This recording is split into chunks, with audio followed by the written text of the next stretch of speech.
Muito bem. Existem alguns jogos dentro da imersão, gente, que vocês vão observar, e aí eu estou me referindo mais ao Nirvana, tá? Existem alguns jogos que a gente consegue melhorar a atividade aeróbica desse indivíduo só com o jogo, tá?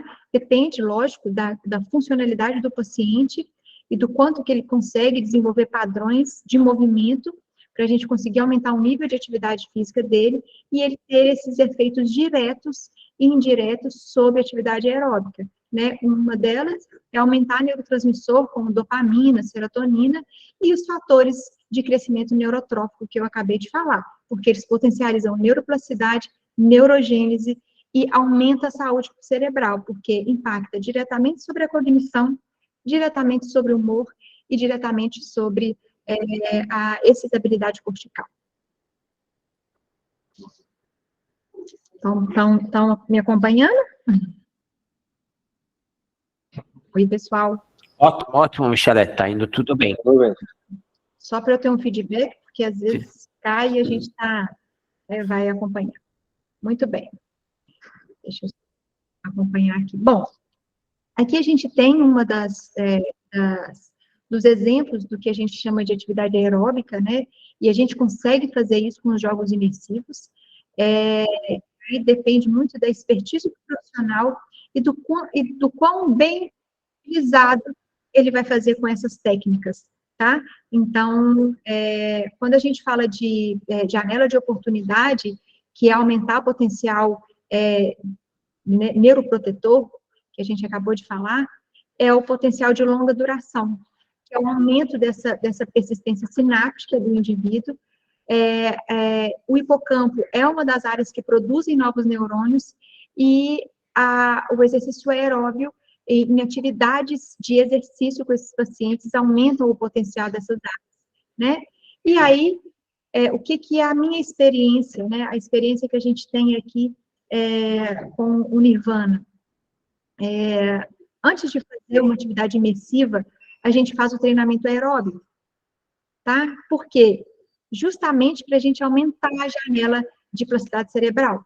Então, existem protocolos hoje validados para disfunções, né? Tem protocolos para AVC, protocolos para lesão medular.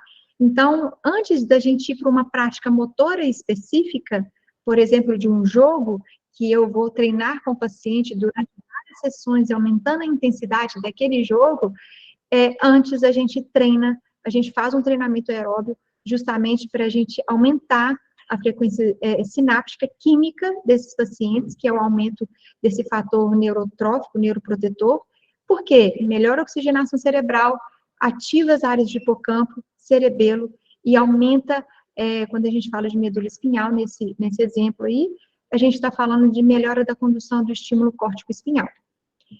Então, quando a gente usa as duas técnicas, a gente aumenta a resposta do paciente à prática, que é formar novas formações dendríticas, influenciando tanto no movimento, então o paciente fica mais habilidoso no movimento, quanto na aprendizagem motora, na ação motora desses pacientes.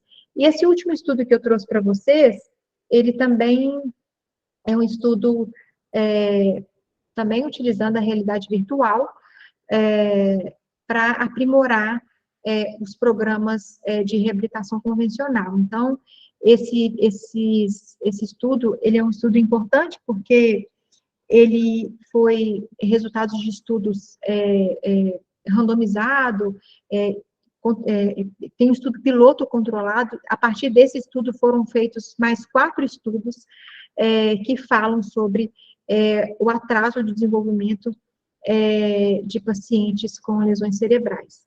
E aí, o objetivo desse estudo foi realmente avaliar a viabilidade de um programa de reabilitação integrado com a terapia imersiva em pacientes com atraso do desenvolvimento no que diz respeito à aceitabilidade do paciente a essas técnicas e avaliar ainda a eficácia do tratamento relacionado ao desenvolvimento cognitivo também e motor desses pacientes.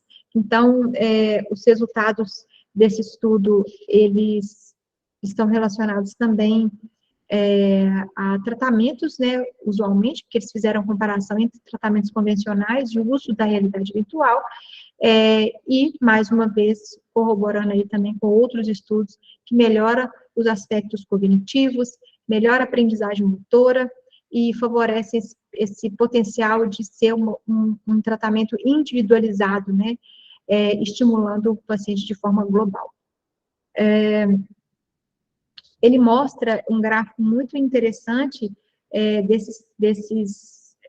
desse grupo de pacientes que eles fizeram intervenção com o uso, né, da terapia imersiva e o uso de tratamentos convencionais. Então, eles perceberam que os pacientes tiveram uma melhora expressiva quando relacionado o uso da terapia imersiva, né? E aí fala vários aspectos relacionados à comunicação, à linguagem, ao aprendizado e as questões emocionais também.